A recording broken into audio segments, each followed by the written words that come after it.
Hi అండి, welcome to my channel. నా పేరు సుగుణ. ఈరోజు ఆలుగడ్డ చిప్స్ అల్లే ట్రయాంగిల్ షేప్లో కట్ చేసుకుంటాము. తాలింపు వేసి ఉల్లిపాయ పచ్చిమిరకాయ వేయించేసి ఇవి ఆలుగడ్డ కట్ చేసుకోవాలండి. బాగుంటుంది. తొక్క కూడా తీయకూడదు, తొక్క కూడా మంచి బలమే కదా. అట్లాగే కోసేస్తా సన్నగా.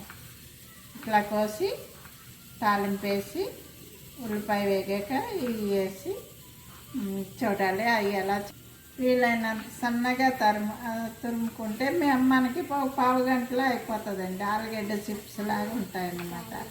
చాలా బాగుంటుందండి. కూర కింద బాగుంటుంది, సాంబార్లోకి అది చాలా బాగుంటుంది.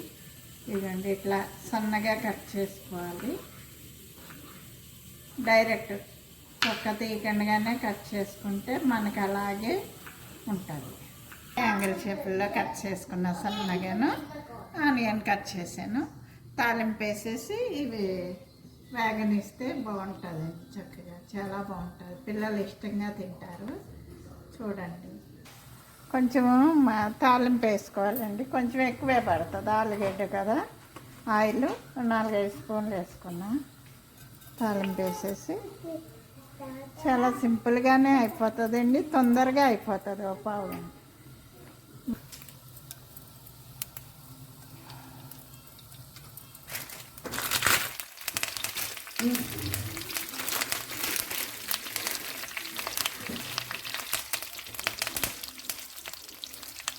ఏంటండి తాలింపు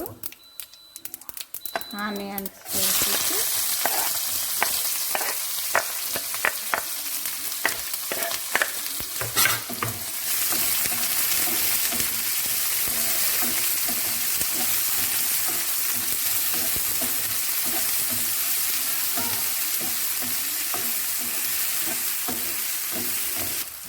ఉల్లిపాయలు ఎక్కువ వేగినా వేగకపోయినా పర్వాలేదండి. ఇవన్నీ ఆలుగడ్డలు వేసేసుకోవాలి. చిప్సల్లే కట్ చేసాం కదా.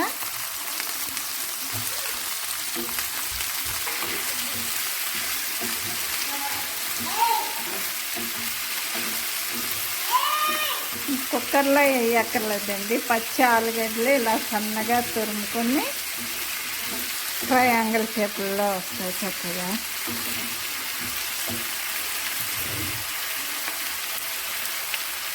ఫస్ట్ సాల్ట్ 2 స్పూన్లు వేస్తున్నాను.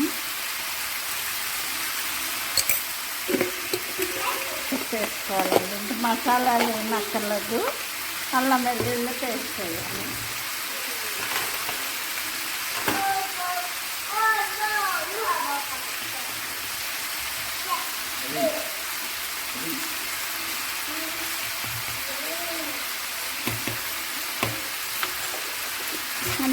కొంచెం సన్నగా మంట పెట్టుకుని మగ్గ పెట్టుకుంటే దించే ముందు కొంచెం కారం వేసుకుంటే ఆలుగడ్డ చిప్స్ రెడీ అవుతాయండి. పిల్లలు చాలా ఇష్టంగా తింటారు. మనకి కూరల్లే ఉంటుందండి, కలుపుకోవడానికి బాగుంటుంది. మూత పెడతాను. ఒక పావు గంట టైం పడుతుందండి. మెల్లగా చిన్న మంట మీద కదా. ఉడికిపోయిందండి. ఇట్లా చక్కగా వేయించుకొని కారం వేసి 1 నిమిషం చేస్తే అయిపోయినట్టు. కారం వేస్తాం కదా, పచ్చి వాసన రాకుండా 1 మినిట్ ఉంచుకుంటే 1 స్పూన్ కారం వేస్తాం.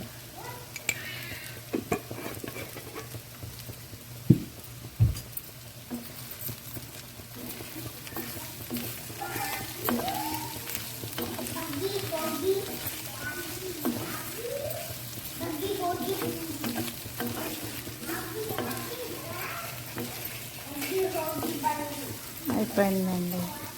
1 నిమిషం ఉంచుకుంటే కారం పచ్చి వాసనలు రాకుండా ఉంటుంది. మొత్తం రెడీ అయిపోయిందండి. ఇవ్వండి చక్కగా చూసారా, చాలా కలర్గా బాగుంటుంది. పిల్లలు చాలా ఇష్టంగా తింటారు.